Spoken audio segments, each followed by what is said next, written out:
Good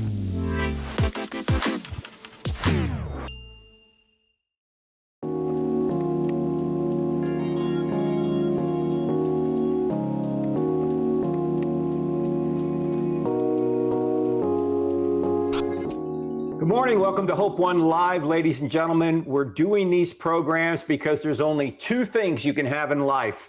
You can have either hope or you can have despair. And our intention is to bring you hope as we're all locked down.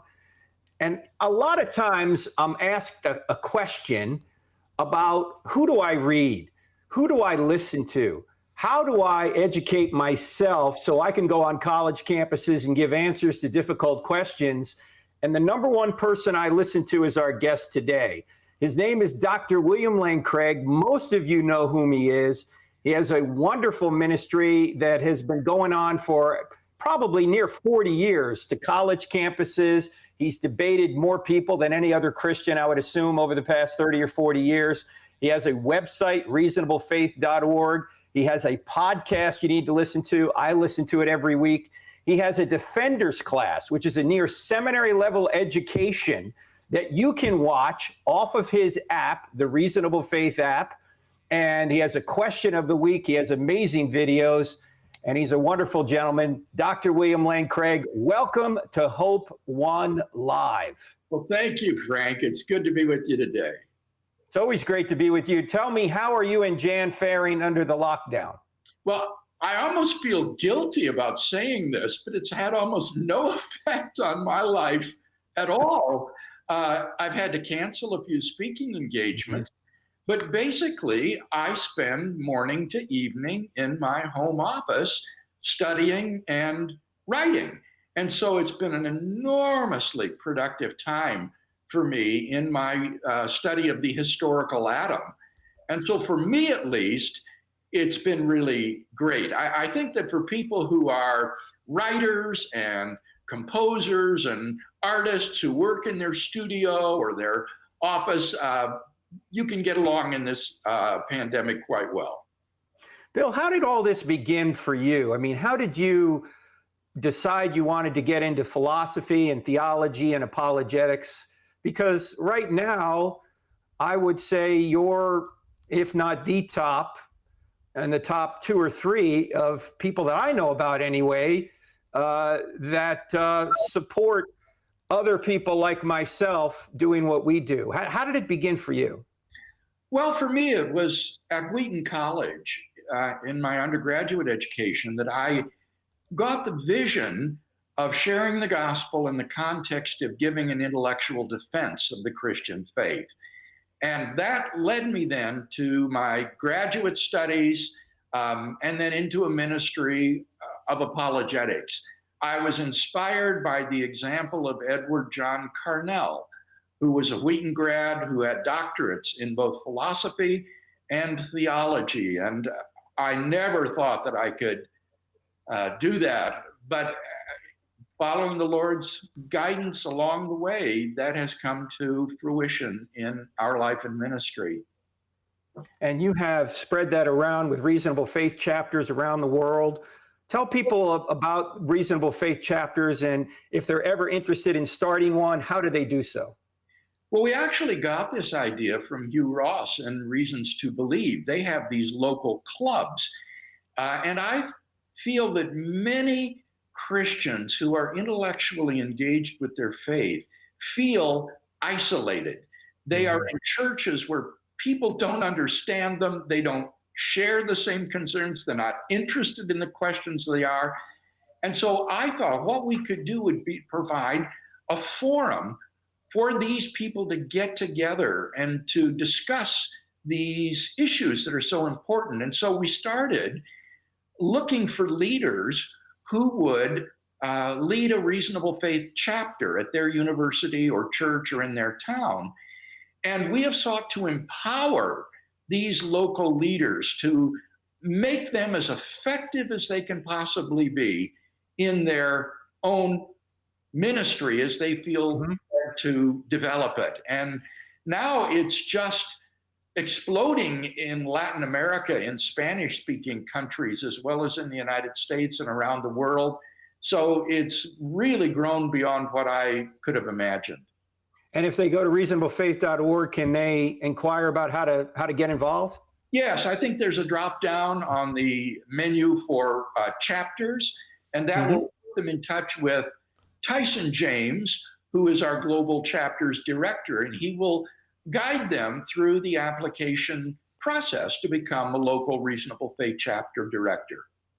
And once you've done that, you can use all of our materials, and you'll be credentialed to use the brand and develop the ministry as best you feel led to. Wonderful. I want to go through some of the arguments, Bill, that you give when you do debates. I mean, I remember this had to be 1998 in Atlanta. You were debating, William Buckley was the moderator. I'm trying to think of who you were debating at the time. Who is it? Peter Atkins. Peter Atkins, yes, Peter Atkins. And that was such a wonderful exchange. I still refer to one of the clips that you had with Peter Atkins about how science can explain everything. It was a brilliant retort that you had.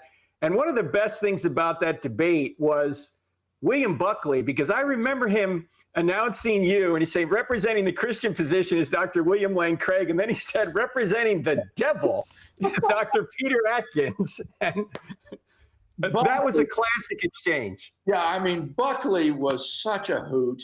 And this was the second of my debates that he had moderated. He actually moderated a debate at Moody Church in Chicago between me and John Dominic Crossan. And it was there that we got to know him. And of course, he's a famous conservative commentator, really the father of American conservatism.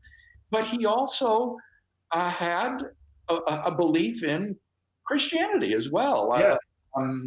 And so he was very eager to be a part of these debates.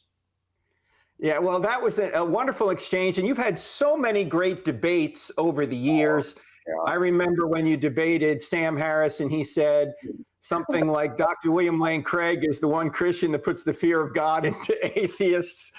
You've really... So many memorable moments over the years from these debates. It's been a real adventure. Well, the amazing thing about it, Bill, and I've introduced you this way before, you're sort of like a quarterback who says, okay, we're going to run a post pattern. Let's see if you can stop it. We're about to run a down and out. Let's see if you can stop it. You use usually the same 4 or 5 arguments all the time. And I have never seen an atheist really refute any of them. It's not just your technique, it's also the arguments that you're bringing. So if it's okay, I want to go through some of the arguments that you normally bring and then bring up some objections to them. And then we're going to take questions from our live audience. All right. So let's start with my favorite and your favorite, the Cosmological Argument. You wrote a book back in 1979. I can't believe it's been 41 years already about this argument. Can you give an overview of the argument for us? The argument stems from the efforts of early church fathers to refute Aristotle's doctrine of the eternity of the universe. And so they developed all these arguments against the possibility of an infinite past. This then was absorbed by Islam when it swept over North Africa, and then was mediated back to the Christian West through Jewish philosophers and theologians who lived side by side with Muslims in Spain, and became the subject of great debate among Christians. So it is an argument that has tremendous intersectarian appeal. Some of the greatest fans of the argument today are Muslim apologists, oddly enough. That's right. And the argument has received, I think, a tremendous impetus in our day by the development of astrophysical cosmology, which suggests that the universe is not past eternal, as had been assumed since the time of Aristotle through the 19th century, but rather had a beginning at some time in the finite past. And so this has really revived the argument today. It basically goes like this: whatever begins to exist has a cause. The universe began to exist, therefore the universe has a cause.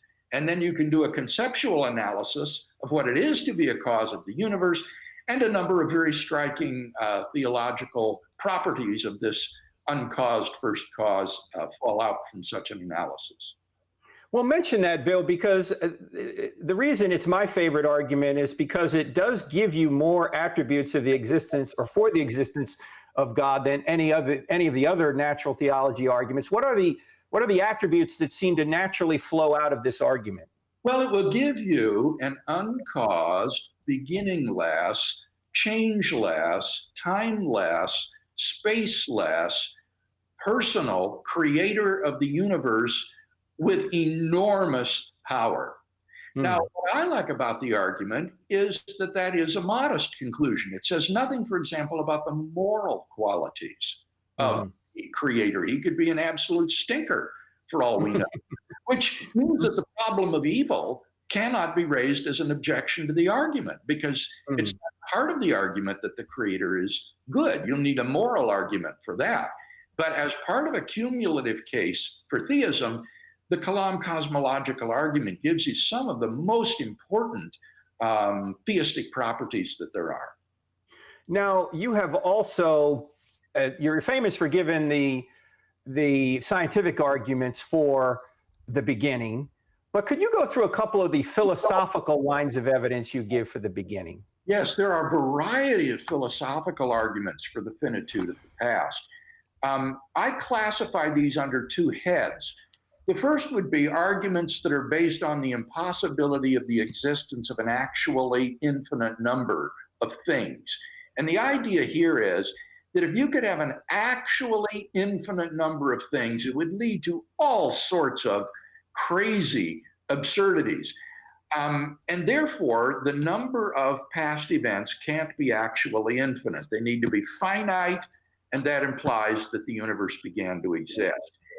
The other kind of arguments can be classed under the heading of arguments based on the impossibility of forming an actually infinite collection of things by adding one member after another. And this argument is independent of the first. Even if you can have actually infinite collections, the point is that you can't form one by adding one member after another. But that's exactly the way the past has been formed, one occurring after another. And so from that, it follows that the past cannot be actually infinite. So those are two types of argument that might be offered on behalf of the finitude of the past. Let's deal with some objections, Bill, to this argument. I know you have a presentation, I believe it's on YouTube, something like the 10 worst objections to the cosmological argument. So you've dealt with many of these already. In fact, I think I remember you saying at one point, the past 100 years has basically been a affirmation of the standard Big Bang cosmology, if I'm quoting you correctly here. I tried to follow, as a layperson, the course of astrophysical cosmology from Einstein's discovery of the general theory of relativity up until today. And over the last 100 years or so, the history of astrophysical cosmology could be summarized as basically the failure of one attempt after another to avoid the beginning of the universe predicted by the standard Big Bang model that was developed back in 1920. Well, here's an objection that I hear sometimes, or at least a question. How do we know it was creation out of nothing and not some sort of pre-existing material? Because I think a lot of people have the misinterpretation or the misunderstanding that maybe the Big Bang was the creation of some sort of dense pellet of, some kind of pre-existing material. Yeah. Well, philosophically, I would argue that it is impossible to have a perfectly, what I would call quiescent state. That is to say, a state that involved absolutely no change whatsoever. Any material entity is going to involve change on the molecular and the atomic levels, at least. Nothing can exist at absolute zero, frozen into absolute immobility. And therefore, there will always be events as long as you have matter. So if the series of past events cannot be beginningless, from the beginning, it follows that the material content of the universe had a beginning. Now, scientifically, the origin of the universe in the Big Bang model is not just the origin of our universe. Rather, it is the origin of all the matter and energy, and even of physical space and time themselves. And so that gives scientific confirmation to the philosophical arguments for the creation of the universe out of nothing, ex nihilo. What would you say to Stephen Hawking's assertion that because there's a law like gravity, the universe can and will create itself out of nothing? Well, I think that that's just a philosophical mistake on his part. It assumes, first of all, that there would be the law of gravity if absolute nothing existed. But then beyond that, the model that he offers, in fact, doesn't offer any explanation for why the universe comes into being. He just offers an account of the universe whereby the beginning of the universe doesn't involve an initial singularity, that is, a point at which all the laws of nature break down. On his model, the laws of nature apply all the way back to the first moment of time, the beginning of the universe, but it doesn't provide any sort of explanation as to why that came into being. And that's only logical if you think about it, Frank. There is no physics of non-being. Physics is always a physics of what exists, the material world. And therefore, there cannot be any explanation physically for the appearance of that material world. I get this objection sometimes on a college campus. They'll say, why can't we just say we don't know what caused the universe? It's agnosticism. Yeah. Well, that isn't enough to refute the second premise, which is that the universe began to exist. Given that the universe began to exist, and the first premise that whatever begins to exist has a cause, then it follows with logical necessity that there is a cause of the universe. And then it will come down to that conceptual analysis. What does it mean to be a cause of space and time, of all matter and energy? And that brings you to an immaterial, timeless, spaceless, enormously powerful, uncaused first cause. And then I give three arguments as well for why this uncaused first cause must be personal. So I think I've done my philosophical duty with respect to answering that question as to what properties a first cause of the universe must have.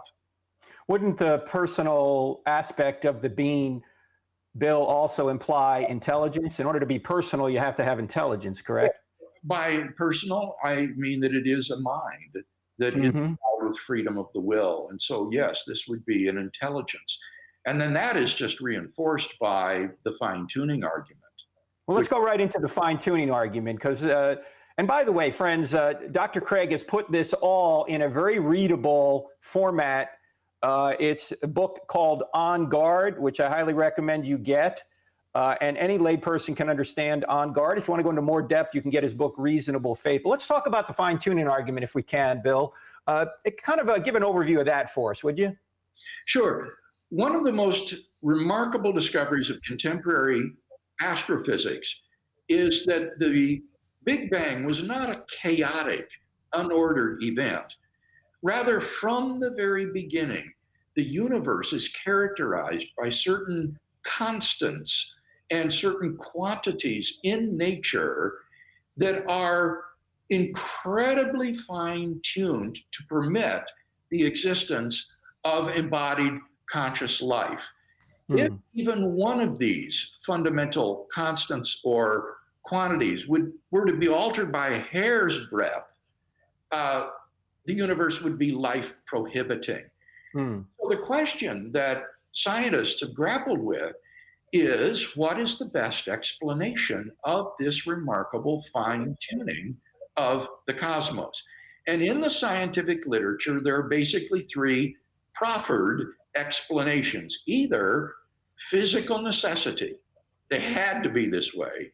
Second, chance, it's just an accident that they have values. Or thirdly, design. They were designed to have these values. And so an argument for a cosmic designer would go like this. Premise one, the fine-tuning of the universe is due to either physical necessity, chance, or design. Premise two, it is not due to physical necessity or chance. And here you would present arguments against those alternatives, from which it follows logically three, therefore it is due to design. Bill, what is the most persistent objection you hear to the fine-tuning argument? Well, among students who are not informed about these things, the most probable objection is that the universe is not fine-tuned for our existence. That in fact, physics does not exhibit the sort of fine-tuning that I've just described to you. That is patently false. However, the multiplicity and the variety of constants and quantities that have to be fine-tuned in this way is so great that the probability that any future physics will ever eliminate it entirely is highly, highly unlikely. So among scientists, among physicists who are informed, the most prominent objection is the multiverse. Recognize that if our universe is the only one it is, then the odds that it would be fine-tuned in the way that it is are just impossible to face. The chances are practically infinitesimal. And therefore, what they do is they multiply their probabilistic resources by imagining that there is a multiverse, an array of worlds of which our universe is just a member. And moreover, all of these worlds are randomly ordered in their constants and quantities, so that by chance alone, if this ensemble of worlds is infinite, then finely tuned worlds will appear somewhere in the ensemble, and lo and behold, here we are, we happen to be in this one, but nothing to be surprised about, given the multiverse of randomly tuned worlds. So this is the major alternative to a designer today, the multiverse hypothesis. And what would be your first comeback to this wild speculation for which there's no evidence? Well, apart from what you just said, Roger Penrose of Oxford University has offered a really powerful argument against using the multiverse to explain fine-tuning. And it's basically this, that in order for observers to exist, you don't have to have a world that is fine-tuned like our universe is. You could have a universe which is no larger than our solar system, where you have an island of order and a sea of chaos outside of that. And that sort of universe is vastly more probable than a finely universe like ours. In fact, the most probable observable universe would be an even smaller universe, one that consists of a single brain that fluctuates into being out of the quantum vacuum with illusory perceptions of an external world. So if you appeal to the multiverse hypothesis, you have no way of knowing whether or not you are an ordinary observer like us, or whether or not, in fact, you are a Boltzmann brain, as they're called, with the illusory perception of a world that does not exist. I like what Paul Davies says about this. He's an agnostic astronomer. He says the multiverse is a dodge because no one would be positing multiple universes if the evidence for design wasn't so strong. You know, now that's a further objection, is that it's ad hoc, in that it's postulated simply to explain away the fine-tuning, but there's no independent evidence to believe that such a thing exists. Whereas in the case of theism, we have many independent arguments, like the Kalam cosmological argument and others, that there is such a transcendent creator of the universe, so that it isn't ad hoc in the way that the multiverse hypothesis is. For the viewers out here wanting to ask Dr. Craig a question, and I know you do, in about 15 minutes, we're going to go to your questions. Just type the word question in big block letters, make it very succinct, complete English, put it in the YouTube feed or the Facebook feed, and we'll get to as many of them as we can once we get to questions. But Bill, time is going quickly here. I want to move on to the moral argument because most of the objections that I get to Christianity on a college campus, and I know you do as well, usually revolve around morality somehow. There are moral objections to the Christian faith, moral objections to how Jesus wants us to live, and people don't like that.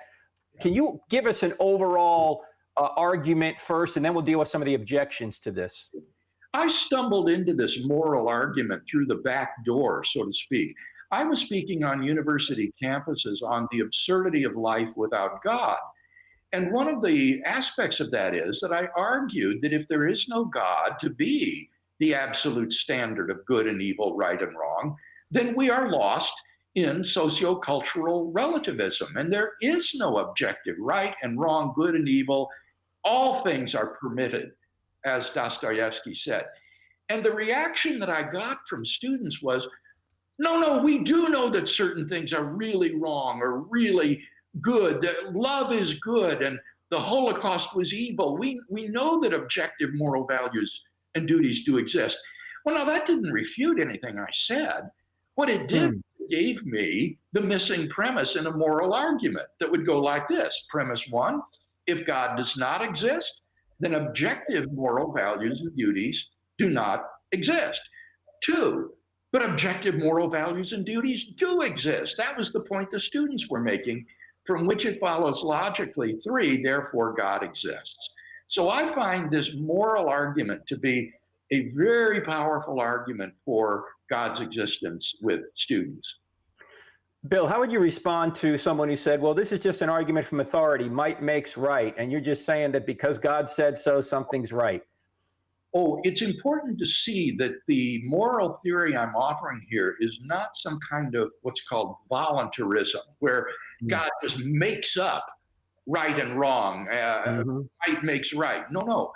The argument here is that what Plato called the good just is God. God is essentially loving, kind, compassionate, fair, generous, and so forth. And this essential goodness of God constitutes then the absolute standard against which actions are measured, and provides an absolute standard for good and evil. And then I would say, in terms of God's commands from his good nature, right and wrong as well. Dr. Craig has answered many questions on the moral argument and many other arguments on his website, reasonablefaith.org. He's up to almost 700 questions now, question of the week. So if you go to reasonablefaith.org and type in morality or moral argument or any of these in the search engine, you'll get a lot more data than what we can cover here in just a few minutes. So if you want to go a lot deeper on that, please do. A couple other objections to this argument, Bill. I get this question a lot. Well, evolution just gives us morality. Can you give us a response or two to that? Yeah, that's an argument that I use in support of the first premise. If God does not exist as a transcendent standard for good and evil, then moral values are just the spin-offs of biological and sociocultural evolution. So they're absolutely right, what these students say. If atheism is true, it seems to me that's all moral values are. And if you were to rewind the film of human evolution and shoot the film over again, a very different kind of creature, very different set of moral values might have evolved. And so who are we to say that our values are right and theirs are wrong? There's no basis for it. You know, it's interesting, Bill, and I know you have that little video on the absurdity of life without God. In this whole coronavirus situation, there is nobody on the atheist side or the Christian side saying, you know what, it's just survival of the fittest. Let's just let the virus take out the unfit people, and the fittest will survive. So even atheists, someone like Richard Dawkins, who says that there is no evil, there is no good, we just dance to our DNA, even he admits that a Darwinian type morality is something we ought not live by. Where is he getting a standard by which to say that, Bill? That's exactly right. I mean, Dawkins is an undying moralist. He gives lip service to relativism and moral nihilism, but he can't live that way. And so the God delusion is filled with moral judgments for which has no basis.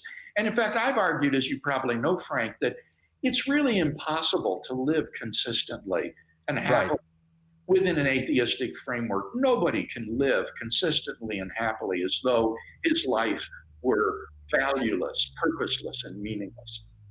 Bill, I noticed in your debate with Kevin Sharp at Ohio State, he threw a number of, not theories at you, moral theories, but a number of philosophers that said, or that have some sort of way of explaining objective morality from an atheistic perspective. He didn't cite any theory. He just said, these are all people that have theories. In your view, what is the best atheistic theory for objective moral values and obligations? And why does that still fail?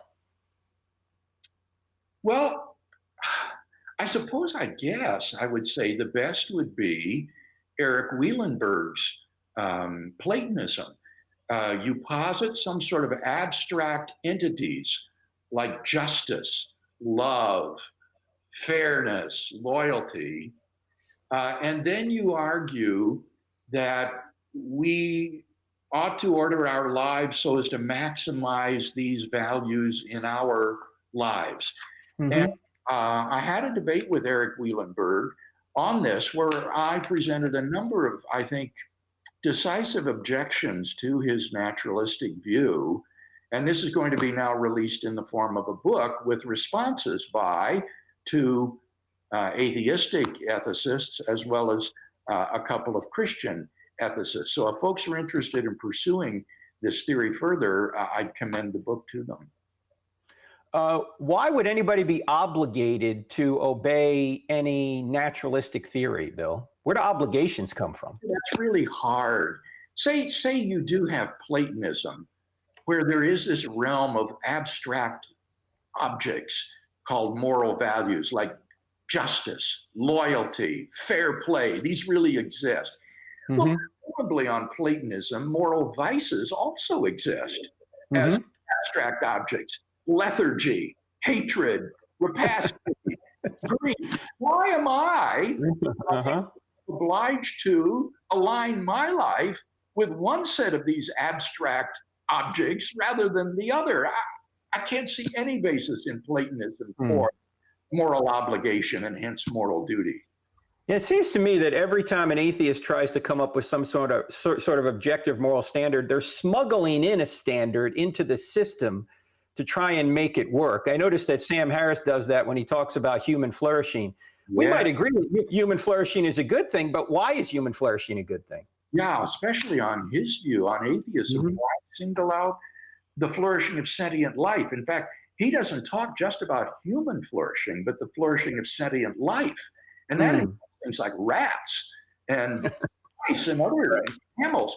So on his view, if we were to say use the aged or those who are susceptible to coronavirus as food for rat farms, that would lead to the flourishing of sentient life on this planet and would therefore be the good. It would increase goodness, and therefore that's what we ought to do. Bill, we have to get to the New Testament before we run out of time here. And you've done a wonderful job of supporting the New Testament with some minimal facts when you debate. Anybody can see these facts in On Guard or on Bill's website, reasonablefaith.org. You can also, and you should, if you can, watch his Defenders class, which you can access on the Reasonable Faith podcast. Reasonable Faith app. You can get the Reasonable Faith app. He'll not only have the podcast up there, which he does every week, but also the Defenders class, which he teaches every week, and which has all of the previous teachings archived. So you can access any of this. It's like a seminary degree there. So instead of going through the minimal facts right now, Bill, I want to just deal with a couple of objections and then go to questions from the audience. One objection we hear quite a bit from atheists and non-believers is this idea that if you're going to say Jesus rose from the dead, that's an extraordinary claim. It requires extraordinary evidence. Can you respond to that, please? Yeah, that sounds, doesn't it, so commonsensical, so right. And yet, Frank, it is demonstrably mistaken. probability theorists from the time of Condorcet in the 18th century until the time of John Stuart Mill really struggled with the question of how much evidence it takes to establish highly improbable events. What they discovered was that if you require the evidence to be more probable than the event, then you would be led to deny the reality of many highly improbable events, like, say, a lightning strike at a particular place, even though you have abundant evidence that that event is real. Something has gone wrong here. Well, what we found out was that in the probability calculus, there was a factor that was being neglected by those who say extraordinary claims require extraordinary evidence. And you have to consider not only what is the probability of the event itself on our background information, but there's another probability you have to consider. You have to consider what is the probability of the evidence given the hypothesis compared to the probability of the evidence given that the hypothesis is false. So if the event, the extraordinary event, had not taken place, what's the probability that we would have the evidence that we do? And what they discovered is that that probability, which is called the likelihood, that's the technical name for it, the likelihood of the hypothesis, that is the probability of the evidence given the hypothesis. That likelihood can outweigh easily any intrinsic probability of the event itself on the background information. So it is just demonstrably mistaken that extraordinary claims require extraordinary evidence. So, Bill, if I understand this correctly, and I think I saw a short video, and you might have had this on your Instagram account. That's another way you can follow Dr. Craig. If you go to Instagram, he's got these little short videos that'll pop up on the feed, and one of these had to do with this. And if I understand this correctly, correct me if I'm wrong, what you're saying here is that what is the likelihood we would have people claiming there's an empty tomb, even in Jerusalem, when it could have been, Christianity could have been stopped if the empty tomb was refuted by demonstrating the body? What is the likelihood we'd have documents written by Jews in the first century saying Jesus had risen from the dead? What is the likelihood we would have Christianity emerging out of Jerusalem when it could have been refuted easily? What is the likelihood Paul would have been converted and James would have been converted and all the disciples would at least believe they had seen Jesus risen from the dead if the resurrection had not occurred? Yes. Is that what you're saying? Yeah. Okay. So what you do is you compare the probability of that evidence, given the truth of the resurrection hypothesis, to the probability of that evidence occurring if the resurrection had not taken place. The evidence just makes it overwhelmingly more probable, or rather, pardon me, the evidence is overwhelmingly more probable given the truth of the resurrection hypothesis than its falsity. And that likelihood then can outweigh any probability that you think someone's rising from the dead might have considered just against our background knowledge of the world before you look at the evidence. Well, you have pointed out so brilliantly that, of course, if the background knowledge includes the fact that Jesus, or I should say that God created the universe out of nothing, that the greatest miracle has already occurred, the probability for another miracle is not nothing. It's something that God could, if he could create the universe out of nothing, raise Jesus from the dead. Yeah, that's exactly right. Let's be clear for our listeners. Up to now, we've been talking about the likelihood. What is the probability of the evidence given the hypothesis? Now we're shifting to that other probability. What is the probability of someone's rising from the dead, given our background knowledge of the world? Well, as you say, Frank, if it includes the Kalam cosmological argument, the moral argument, the fine-tuning argument, then you already know that there's a personal creator and designer of the universe. And so how can you say that a miracle is improbable on that kind of background information? I don't think you can have any confidence that a miracle is improbable given that sort of background information. Mm-mm. It's interesting, too, that they say that miracles don't occur because we don't observe them, which is sort of begging the question, as C.S. Lewis pointed out. But if miracles occurred all the time, Bill, if resurrections occurred routinely, the resurrection of Jesus would mean nothing. They have to be rare to get our attention, don't they? Yes, that's exactly right. And that's why you can't calculate the probability of a miracle based on its frequency, because it may be precisely the rarity of the event that makes it highly probable that God would raise Jesus from the dead. It would be such a singular, spectacular vindication of Jesus' radical personal claim. So the very unusualness of the event could be why it would be very probable that God would pick it to vindicate his son. I've got one more question, but I'll table that because I want to get questions from our audience, Bill. I know we've got a very large audience watching right now, and they want to ask you some questions. So let's bring Jorge on in. And Jorge, let's go right to questions, and we'll try and get through as many as we can. Go ahead. Fellas, first question. Hello, Dr. Craig. In the Q&A, you said that in order to avoid the conclusion that God knows an actual infinite number of things regarding mathematical truths, one should hold to the Thomistic view that knowledge of God is not propositional. But in the recent Q&A, you established that the knowledge of God is propositional. My question is, how do you then solve the problem of knowing an actually infinite number of things if God does have propositional knowledge? Oh, I think that the person misunderstood. When I say that God has propositional or has knowledge of all true propositions, one is speaking there of the extent of God's knowledge. That isn't talking about the mode of his knowledge. In fact, I think that God's knowledge is non-propositional in its mode. He has a simple intuition of all reality.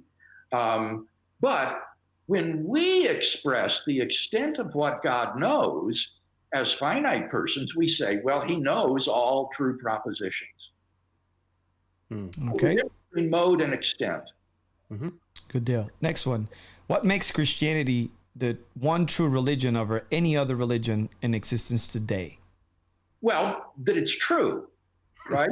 And the way we know it's true is through arguments for the existence of God and evidence for God's self-revelation in Jesus of Nazareth by raising him from the dead. What argument have you had the most success with when speaking with a person who seems indifferent? I think the moral argument, because it really hits people where they live.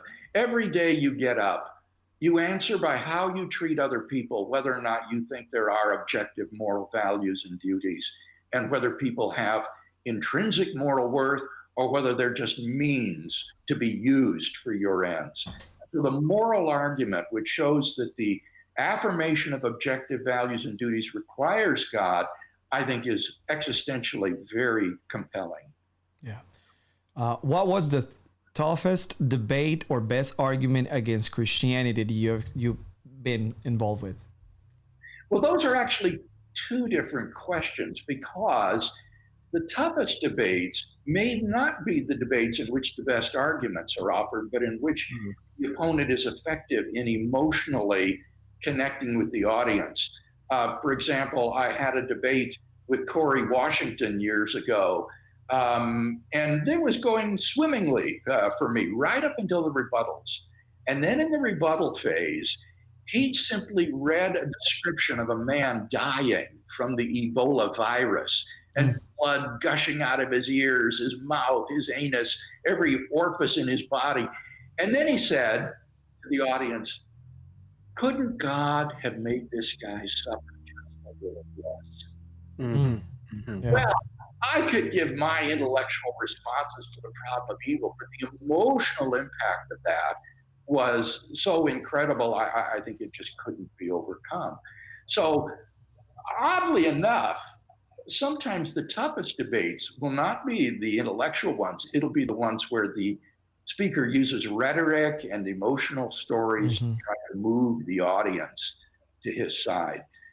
In terms of The arguments, I think probably the best debate I had was with Doug Jessup, who was a professor of philosophy at the University of North Carolina. And I believe a transcript of that debate is on our website. He was very responsible philosopher. He had prepared responses, multiple responses for every one of the 5 arguments that I gave.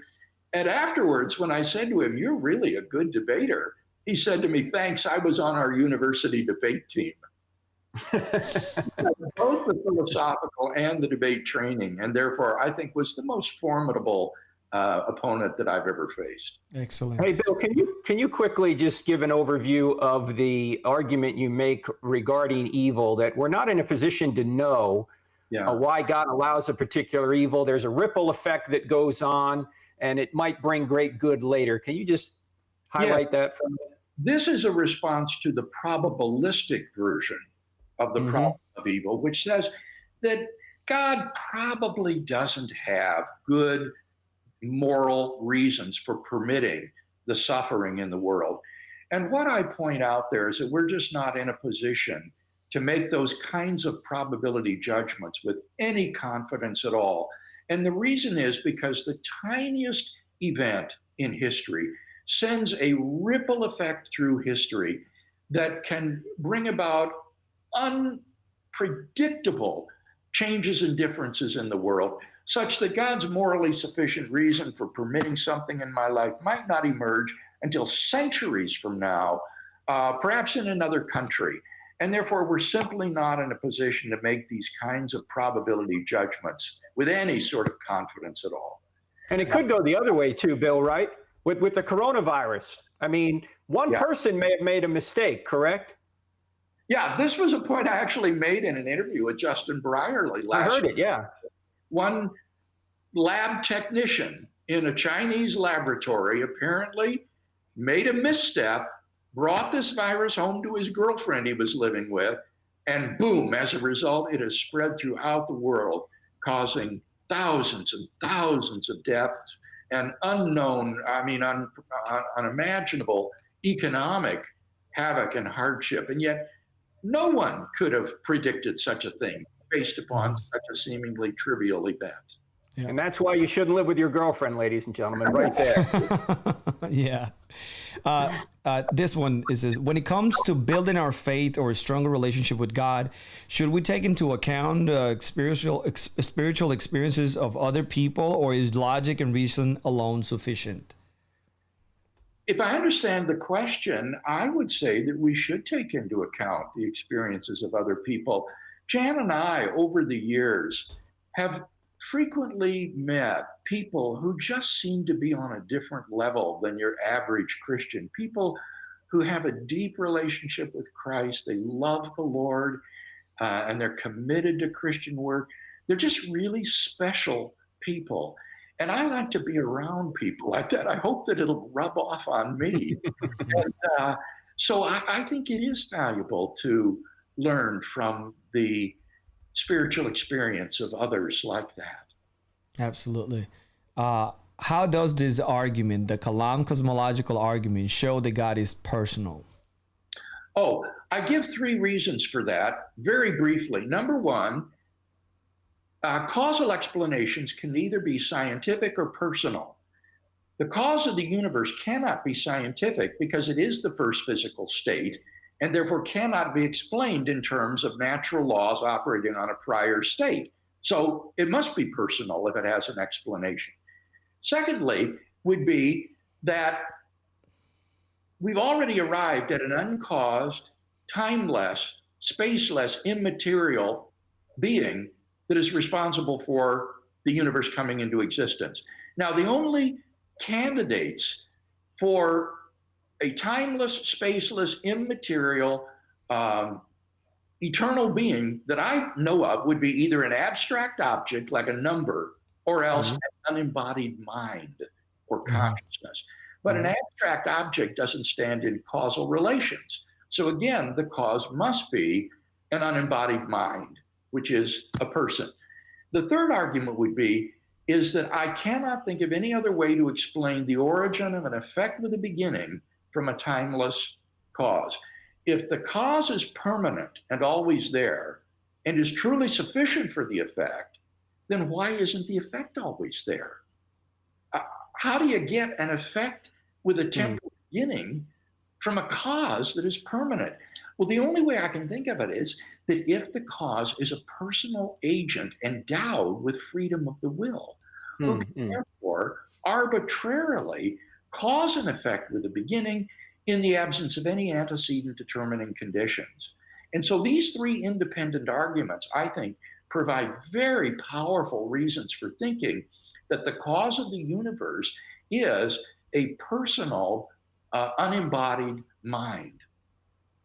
Okay. Joe Sharp asks, Dr. Craig, how do you reconcile being an anti-realist, the fact that non-existent of abstract objects, with your conceptual analysis of the second premise of the cosmological argument that they do exist? I didn't understand the question. Okay. You repeat it or explain it? Yes. How do you reconcile the fact that you're an anti-realist, right? Yes. And with your conceptual analysis of the second premise of the cosmological argument, where you state that they do exist? Well, he's just mistaken. The second premise of the Kalam cosmological argument is that the universe began to exist. And that doesn't involve any commitment to abstract objects. I'll bet Jorge, what he's thinking of is the moral argument, where I say that objective moral values and duties exist. And that might look like a commitment to abstract moral values and duties, but I don't think that that's right. And here's a better way of putting it, is that moral values and duties are objective. And certainly I do believe that. And they're grounded in God, who is a concrete object, not an abstract. Yeah. What are some of the major things other than design and morality that the general theory of evolution cannot account for? Well, I think that its explanatory mechanisms are heretofore inadequate. Random mutation and natural selection operate so slowly that it doesn't seem that this much biological complexity could have evolved on Earth in some 4.8 billion years. Indeed, John Barrow and Frank Tipler, in their book, The Anthropic Cosmological Principle, list 10 steps in the course of human evolution, like the origin of photosynthesis, the origin of an inner skeleton, the origin of mitochondria, 10 steps in the course of human evolution, each of which is so improbable that before it would have occurred or evolved, the sun would have ceased to be a main sequence star. It would have gone through the entire course of stellar evolution and incinerated the Earth. So the explanatory mechanisms of current evolutionary biology seem to be inadequate to account for the biological complexity we see given the available time. Bill, let me ask you a question about that too. I know you're investigating this whole empirical atom question right now.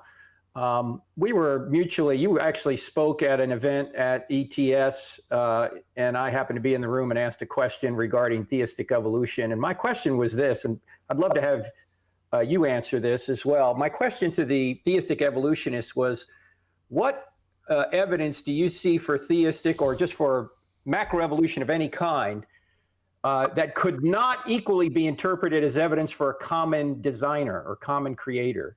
Yeah. How would you answer that question? I would say that the best evidence that the theistic evolutionists could offer would be features in the genome or the body plan of an organism which seem to be non-functional and seem to be evolved from a common ancestor in which those genes were functional. So let me give one of the examples that Michael Behe gives. The olfactory genes that we and chimpanzees both have, a sense of smell, are called pseudogenes. They're broken. They don't work anymore. And yet, chimps have them. Why? Well, the best explanation seems to be that we got them from our last common ancestor who had these, and that therefore we both share these kind of genes, even though they don't do any good at all in our genome. To deny this, the creationist would have to say, well, God has chosen to design independently two organisms, chimps and humans, both with these broken parts in them that serve no good. It would be like saying that Ford and GM both designed independently a car with the same broken door handle in it. It doesn't work. So I find that to be the most persuasive argument for thinking that the thesis of common ancestry is at least in part true. But then you would need a mechanism to give you common ancestry, and therein lies the problem. Yeah. Right. The question would be, is random mutation and natural selection enough to generate these biologically complex organisms from these common ancestors? So there are two separate issues here, Frank, that need to be kept distinct. One is what the thesis of common ancestry. Do we, in fact, have common ancestry with other animals? And that's the least objectionable thesis of theistic evolution. People like Michael Behe are quite ready to accept. Other question is, are the explanatory mechanisms posited by evolutionary theory, like random mutation and natural selection, adequate to explain the evolution of biological complexity? And that, I think, is a much more difficult issue. Yes, and I remember Stephen Meyer answering the question, because he was on the panel too. After one gentleman of the theistic evolution sort gave the sort of answer you gave, Stephen said, well, we've been investigating some of those broken genes, and we've discovered we don't think they're really broken. So obviously you'd have to do that on a case-by-case basis. Who knows what the right answer is? But this seems to change every 10 minutes, it seems. Yes, and you're exactly right. This is what would need to be investigated. For example, the misnomer of junk DNA. Exactly, yes. Now the non-coding regions of the genome is vital in regulatory function. So you're right, one mustn't jump to conclusions in this regard, especially if, like me, you're a scientific layman, not a biologist. You have to just try to see where the best arguments lie. Well, however, Bill, you shouldn't sell yourself short on this, because it seems to me that one of the absolute requirements for any scientist is to be good at philosophy, because if you're not good at philosophy, you're not going to interpret the data properly. And that's where you're so good, Bill, because you are philosophically trained. I tell you, Frank, that is so true. What is sauce for the goose is sauce for the gander. And if I expect natural scientists to invest some time in the study of philosophy in order to understand the philosophy of science, then I, by the same measure, want to invest a good deal of time trying to understand the contemporary worldview of modern science as a philosopher. And I think that this kind of integrative work is absolutely essential. Naive scientists like Stephen Hawking and Lawrence Krauss and Neil deGrasse Tyson are doing a great disservice to lay people in pronouncing on issues which they, as natural scientists, have no expertise to speak to. They don't seem to understand, Bill, and this is one of the things I bring out in my book, Stealing from God, that science actually doesn't say anything. Scientists say things, and quite frequently, if they have the wrong philosophical view, they will interpret the data in such a way as to rule out what could be the actual cause. If they're ruling out intelligent causes in advance, Bill, they might not see intelligence, even if the evidence seems to point in that direction. That's so true. You've got to be alert to the philosophical presuppositions of the people that you're interacting with. Bill, I have a ton more questions, but we're out of time, and this is a show about hope. So can you give the people who are watching right now where our hope comes from? I mean, we're talking about evidence and arguments here, but where really is our hope? Well, I think our hope is based upon the resurrection of Jesus from the dead. Mm-hmm. I spent my doctoral dissertation at the University of Munich on the historical evidence for the resurrection of Jesus. And I'm convinced that belief in life eternal is not some pie in the sky hope, but is grounded in the historical resurrection of Jesus from the dead, for which we have very good evidence. And so when in this finite lifetime, we experience disease, physical impairment, aging, and other shortcomings of our bodily existence, it's only with the knowledge of an eternal prospect of a resurrection body that is immortal, imperishable, glorious, and supernatural, in which we shall live forever in the love and presence of God. So that's the basis of our hope when going through this valley of our finite world and death.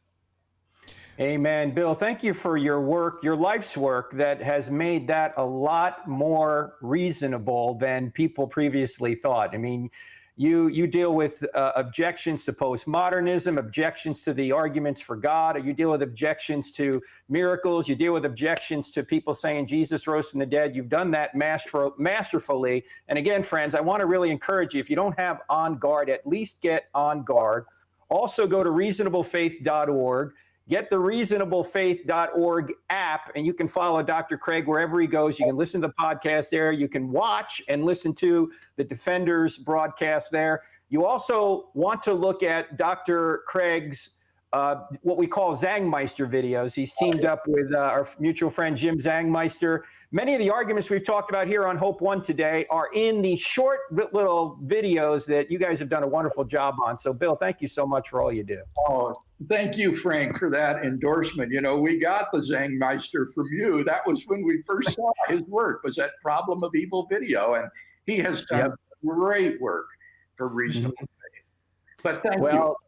He couldn't have done it without you, Bill. You're the mind behind those videos, and I encourage people to go watch the videos. Go to reasonablefaith.org. There's what are there, Bill? About 10 of them now. How many are there? 10, yes. Yeah, and they cover all the arguments we've talked about today in a very succinct and a very enjoyable format that you can share with others. So thank you so much, Bill. By the way, friends watching, next week, David Wood, J. Warner Wallace, Elisa Childers, Pastor David Chadwick, and Max McLean. So you don't want to miss next week on Hope One. And maybe we'll have Dr. Craig on a month or so from now to talk more about these issues. Dr. Craig, thank you so much. Thank you so much, Dr. Craig. 11:30 tomorrow, and I'm going to make a request before I go out because I got the controller, and many people are asking you, bring back the beard. Bring back the beard. It would be gray, and I would look so old and haggard. Well, thank you, guys. I start beard like you do, Harvey. Well, we'll see. We'll see. I might send you give me debate tips, and I'll give you beard oil tips, and then we go from there. All right, guys. Thank you very much. God bless you. God bless. Thank you. Bye-bye.